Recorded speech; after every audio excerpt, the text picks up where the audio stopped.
Hola, mi nombre es Carlos Escolari, soy profesor en el Departamento de Comunicación de la Universidad Pompeu Fabra en Barcelona y para mí es un gran placer, un gran honor estar participando de este evento y poder compartir con ustedes algunas ideas, algunas reflexiones sobre el tema de las interfaces. Sobre todo quiero agradecer a mi gran amigo y colega Denis Porto-Renaud, porque digamos, desde hace años estamos en una conversación permanente, intercambios, nos cruzamos en diferentes eventos, no solo en América Latina, y siempre, bueno, es un gran interlocutor y un gran movilizador y creador de iniciativas como esta que nos permite seguir dialogando, seguir intercambiando ideas. En esta presentación yo quería hablar un poco de la historia detrás de este libro, que es mi último libro, fue publicado hace muy poco, en el año 2018. Es un libro que se titula Las leyes de la interfaz y es un libro que resume, digamos, unos cuantos años de trabajo, de reflexión, de producción, de diseño y de pensamiento sobre el sistema de las interfaces. Para saber un poco la historia de este libro habría que ir unos 20, 25 años atrás. Yo me gradué en Comunicación Social en Argentina, en la Universidad Nacional de Rosario, y en el año 1990 me fui a vivir a Italia. Llegué a Italia justo cuando estaba comenzando la verdadera revolución digital. Yo llegué en el año 90, en el año 91 aparecieron las primeras páginas web, que tardaron 3, 4 años en popularizarse. En el año 95 apareció el primer navegador popular, ¿no? Se popularizó la idea de browser y digamos, esto de navegar en las redes se volvió una experiencia más masiva. Pero digamos, ya en ese periodo, ya a principios de los 90, una de las tareas que yo realicé en Italia, trabajando en una empresa de multimedios, me dedicaba al diseño de interfaces, ¿no? O interfaces de usuario o interfaces gráficas, como se las suele denominar. Y yo formaba parte de un equipo donde había programadores, había diseñadores gráficos, y yo me encargaba un poco de proyectar, de diseñar este ámbito, este espacio de interacción. En esa época empezaban a llegar ya muchos libros sobre usabilidad, sobre análisis de los procesos de interacción, había autores ya de referencia como Jakob Nielsen, otros autores como Donald Norman, que venían trabajando desde las ciencias cognitivas los procesos de interacción, ¿no? Lo que se llama la Human Computer Interaction o interacción persona-ordenador. A finales de esa década, en los años 90, ya por el año 98, yo me reintegro al mundo universitario para hacer una tesis doctoral. Claro, viviendo en Italia, la tesis doctoral era sobre semiótica, ¿no? Un poco el acercamiento que era muy importante todavía en Italia, la semiótica. O sea que a la hora de hacer o elegir el tema de mi tesis doctoral, yo apunté hacia la semiótica de las interfaces o semiótica de los procesos de interacción. Esto sería un poco ver cómo las interfaces funcionan como dispositivos que tienen que ser interpretados, que generan sentido, ¿no? Significan las interfaces, pero también los usuarios participan interpretando e interactuando, obviamente, con estas interfaces. Yo defendí la tesis en el año 2002, el mismo año que me trasladé a vivir en España, y 2 años más tarde, Editorial Gediza publicó un libro que se llama Hacer Clic, que es un poco una versión más ligera, diríamos, de mi tesis doctoral, ¿no? En Hacer Clic es un libro que se focaliza, ¿no? Es un microscopio que se focaliza en los procesos de interacción. Podríamos decir que en Hacer Clic yo paso en cámara lenta, ¿no? Las interacciones que se dan entre el sujeto y la máquina digital en este caso. En ese libro yo analizo diferentes ejemplos de interfaces gráficas de usuario, analizo por ejemplo la interfaz de un CD-ROM, analizo páginas web y analizo también la evolución del software, el software de escritura. Y ese era el punto de mi reflexión allá por el año 2002-2004. Me interesaba mucho el proceso de interacción focalizado, el microproceso de interacción, todo este jueguito interpretativo y pragmático de la persona frente a la pantalla, con el mouse, con el joystick, con el teclado. Cuando yo presenté el libro del 2004, Hacer Clic, en varias universidades, un colega de la Universidad Complutense me dijo una cosa muy interesante. Me dice: me gustó tu libro, pero la parte más interesante es la última. Claro, ¿de qué hablaba yo en la última parte del libro?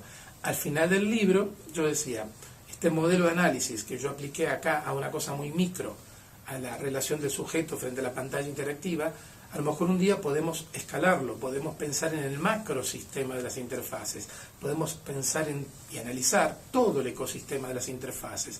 Yo dejaba caer esa idea al final del libro y este colega de Madrid me dijo: Carlos, lo más interesante de tus libros es esa última frase, esa última parte, donde uno un poco vislumbraba un programa de investigación ya mucho más amplio. Bien, después de la publicación de ese libro pasaron muchas cosas, porque yo ya me había reintegrado al mundo académico y científico, me preocupé mucho por las nuevas teorías de la comunicación, publiqué un libro en el año 2008 que se llama Hipermediaciones, y entre todo ese trajinar me crucé con las narrativas transmedia, que fue un tema que me atrajo mucho desde el 2008, podríamos decir, hasta hoy todavía, ¿no? Pero digamos, en forma paralela a estos trabajos que yo hacía sobre narrativas transmedia o sobre teorías de la comunicación digital interactiva, al mismo tiempo yo seguía trabajando en el tema de las interfaces, seguía juntando material, ejemplos, leyendo muchísimo de historia de la tecnología, de evolución de la tecnología, de las teorías que tienden a ver la sociedad y la red sociotecnológica precisamente como un conglomerado de actores que interactúan entre sí. El fruto de esta segunda fase, diríamos, de reflexiones, es este libro que se llama Las leyes de la interfaz. ¿Por qué leyes? Obviamente, por un lado, la influencia de Marshall McLuhan, ¿no? Que junto a Marshall con su hijo Eric habían publicado un libro que se llama Las leyes de los medios, que eran 4 leyes o principios. Eso me marcó mucho, ¿no? La idea de simplificar al lector las ideas, la idea de presentar estas leyes o principios como fenómenos emergentes, ¿no? Después de mucha observación, de diferentes tipos de procesos y cosas que pasan en la red sociotecnológica, bueno, como que uno empieza a vislumbrar ciertos fenómenos que tienden a repetirse, ciertos procesos que tienden a repetirse. En ese sentido yo utilizo el concepto de leyes, ¿no? Por otro lado hay otro libro de esta misma colección de Editorial Gediza que me marcó mucho, se llama Las leyes de la simplicidad, es un libro de John Maeda, donde él simplifica mucho, él es diseñador, ¿no? Y simplifica mucho la idea de complejidad, ¿no? Y cómo hacer frente a la complejidad justamente simplificando las cosas. Así que un poco, bueno, entre toda la gran masa de textos que confluyeron, que dialogaron con están estos 2 libros basados en leyes que a mí me sirvieron un poco de fuente de inspiración. Yo en este libro propongo 10 principios, algunos venían de mi producción anterior, el hecho de pensar que la interfaz es el lugar de la interacción, ¿no? Como que la mejor metáfora de la interfaz es la que la ve como un lugar de interacción, la idea de que la interfaz es una red de actores, ¿no? Es una red de actores humanos y tecnológicos, y cuando digo actores humanos estoy pensando en actores humanos individuales, pero también colectivos, ¿no? Instituciones, empresas, códigos, gramáticas de interacción, la parte social, diríamos, de la interfaz. Otro de los principios, leyes, que es la segunda ley, es que las interfaces no son transparentes, ¿no? Esta idea viene ya de mi tesis doctoral y del libro anterior. Lo que parece transparente en realidad es una interfaz que funciona bien, o mejor dicho, cuando la interfaz está bien diseñada, la interfaz de usuario está bien diseñada, hace como que desaparece, ¿no? Pero en realidad nunca desaparece. Es todo un juego interpretativo de percepción que nos hace creer que desaparece, pero la máquina está ahí, nunca desaparece. Y la máquina incluyen también tácticas y estrategias de uso, de eso habla la ley número 9. Pero digamos que en general lo que me interesaba en este volumen es presentar a los lectores una idea de la interfaz, ya no la interfaz de usuario, sino llevar el concepto mucho más allá y empezar a hablar ya de interfaz como una red de actores humanos y tecnológicos que puede ser, esa mirada puede ser aplicada a diferentes fenómenos, incluso fuera del ámbito digital estrictamente, incluso llevarlo a niveles ya, a un ámbito social mucho más grande, incluso político, ¿no? Detrás de esto hay una teoría, hay un modelo ecoevolutivo. La tercera ley nos dice que las interfaces forman parte de una ecología. Eso ya estaba en el libro anterior, en Hacer Clic, pero yo creo que ahora esta idea acá ya toma un cuerpo mucho más grande. No podemos estudiar las interfaces aisladas, las interfaces forman parte de una ecología, dialogan con otras interfaces. En un momento del libro, uno de los tantos autores que cito es Levi Strauss, el famoso antropólogo. Levi Strauss decía que los mitos se piensan entre sí. Bueno, yo acá digo que las interfaces se piensan entre sí. Un actor puede reaparecer en otra interfaz, un tipo de relación o un proceso puede también reaparecer en otra interfaz, o a lo mejor deja de usarse una interfaz y se recupera más adelante. Digamos que hay toda una trama de reenvíos, de influencias, de apropiaciones entre interfaces que nos llevan a pensar que el modelo ecológico, sistémico, es el más adecuado.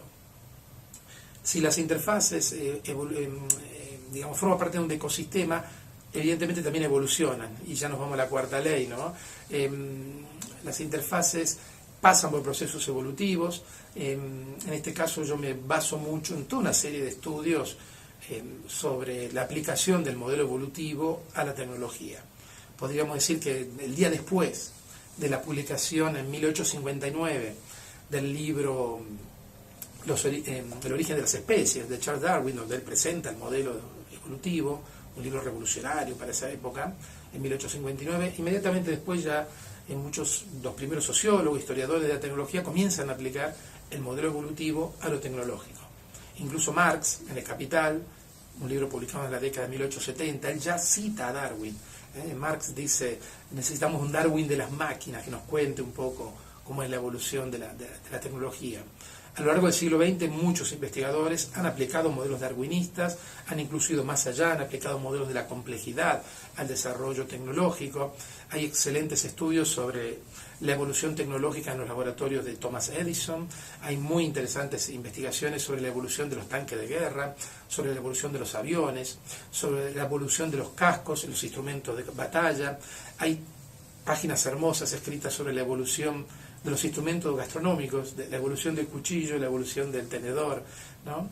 O sea que hay todo un background, hay todo un corpus de investigaciones muy interesantes que un poco acá yo retomo y un poco resignifico a partir del modelo de las leyes de la interfaz. En ese sentido, Darwin, muchas veces los libros de historia de la tecnología nos cuentan historias lineales, que son como sucesiones de tecnologías, ¿no? En comunicación lo tenemos muy asumido eso. Los libros de historia de la comunicación que cuentan. Los libros de historia de la comunicación nos dicen, estaba la tablilla de arcilla, después vino el papiro, después vino el códice manuscrito, después vino el libro de Gutenberg impreso, después vino el diario, la radio, la televisión y la web. Son relatos lineales. Hay otros investigadores que apuntan por modelos bifurcados, que es un poco el modelo de Darwin, un modelo arborescente, donde las tecnologías van dejando diferentes descendencias. Eso es así, pero yo creo que ese modelo es insuficiente. A mí me gusta ver la evolución tecnológica como una red, ¿no? Me gusta verla como una red donde evidentemente algo se desarrolla en un área de la tecnología, puede ser aprovechado inmediatamente por otra área en otro sector de la tecnología. Dentro del mundo digital lo vemos todos los días. Algo que nace para un videojuego reaparece en un móvil, o algo que fue desarrollado como dispositivo para una máquina fotográfica lo reencontramos en la pantalla interactiva de un tablet, por ejemplo, ¿no? O sea que toda esta idea de diálogo que decíamos antes también afecta a la evolución de las interfaces. Entre otras leyes también hablo de la coevolución, o sea, los sujetos, los humanos coevolucionamos con las tecnologías y también las tecnologías coevolucionan entre sí. Otro principio muy interesante, que una de las leyes que yo hablo es de la ley de la simulación, que si una interfaz no puede hacer algo, lo simulará, tratará de hacerlo. Es un gesto que tienen las tecnologías a la hora de adaptarse para sobrevivir, ¿no? El ecosistema va cambiando, ciertas tecnologías parece que quedan atrás o quedan realmente atrás, son superadas por otras, y en esa trama, en esa red de relaciones entre actores humanos y tecnológicos, algunas interfaces para sobrevivir quieren hacer cosas o simular cosas que no son. Esto se ha vivido mucho en la evolución de los trenes, se ha vivido mucho en la evolución también de las interfaces de usuario, las interfaces gráficas de usuario. Acá en el libro hay muchos ejemplos de esto.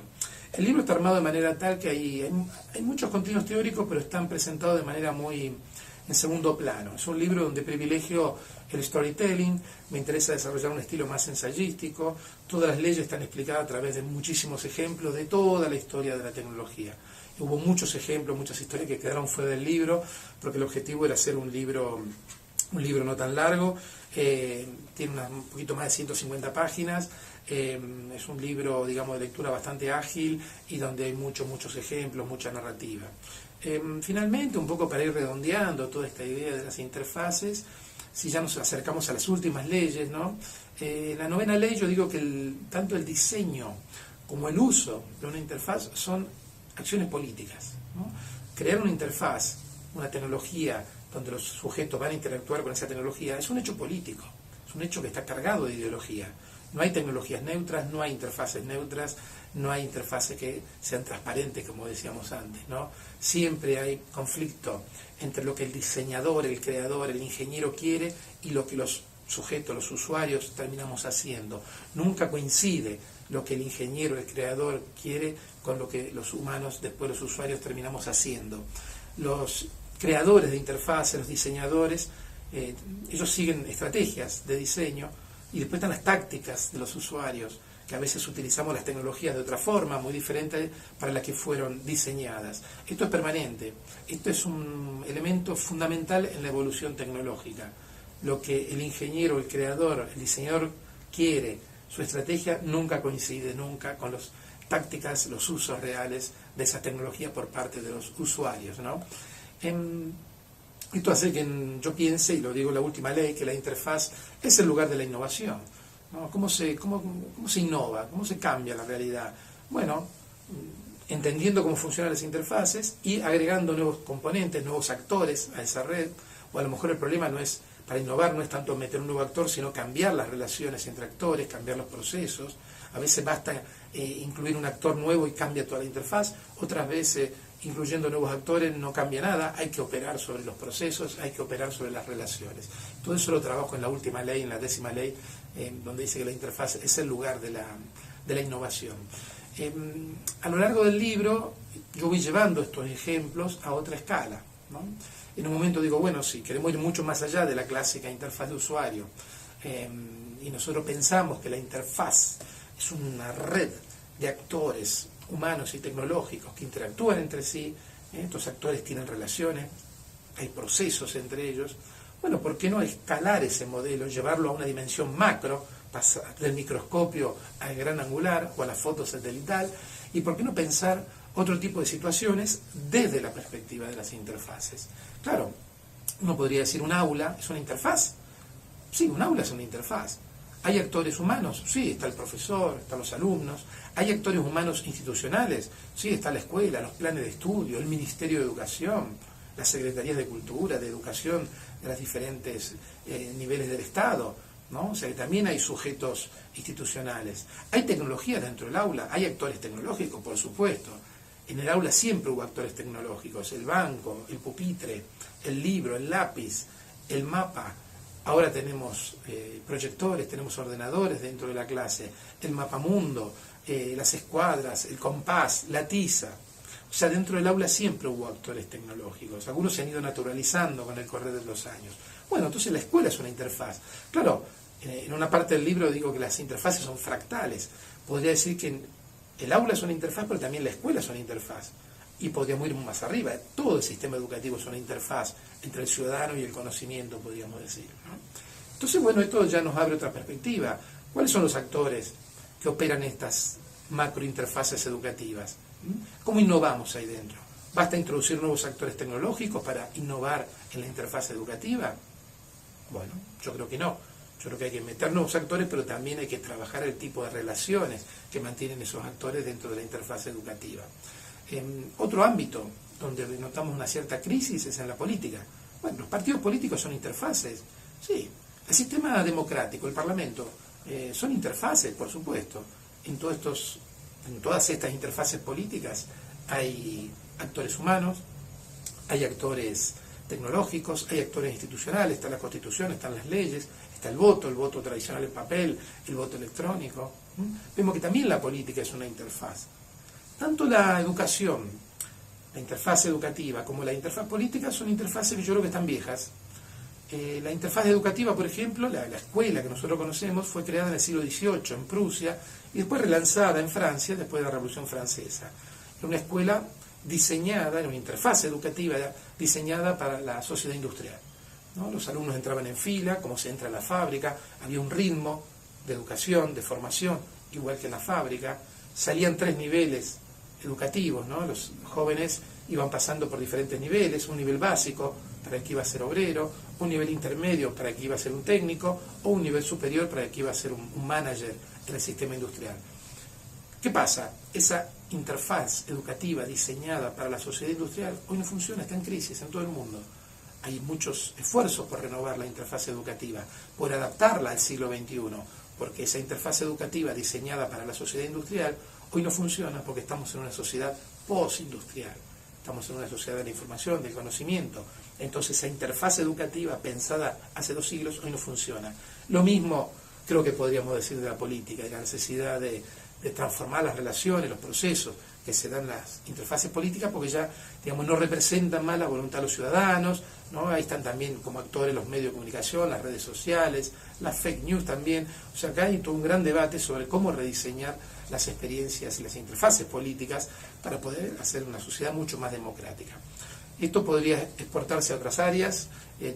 A mí me interesa mucho el tema de las interfaces gastronómicas, me interesa mucho también analizar otros ámbitos como interfaces, la librería como interfaz, la biblioteca como interfaz que debe ser rediseñada. Vemos que el modelo este de las interfaces tiene muchas posibilidades, tanto desde el punto de vista analítico, nos sirve para analizar diferentes tipos de fenómenos, pero también nos sirve para transformar diferentes tipos de realidades. Yo creo que desde ese punto de vista las leyes de la interfaz yo lo veo como un pequeño aporte para pensar desde otra perspectiva ciertas situaciones en diferentes ámbitos, no necesariamente digitales, diríamos, incluso en instituciones muy grandes, y poder pensar cómo funcionan, qué no funciona dentro de esas interfaces y qué podemos ir probando para transformarlas, ¿no? Yo he complementado este libro con un documento que ya está circulando en la web, se llama Cómo analizar una interfaz, es un documento muy breve, está en castellano y en inglés circulando, que un poco presenta primeros pasos de un método para analizar las interfaces. Bien, espero que estas ideas, estas reflexiones les sirvan, que un poco puedan servir para alimentar otras conversaciones dentro de este evento conversacional también que ha diseñado Denis. Les deseo una muy buena continuación. Seguimos la conversación en los lugares habituales, en Twitter, en Facebook, en Instagram, también en otros lugares del mundo real, congresos, seminarios, talleres, donde siempre nos vamos cruzando. Muy buena continuación y gracias por la posibilidad de compartir con ustedes estas ideas sobre las leyes de la interfaz.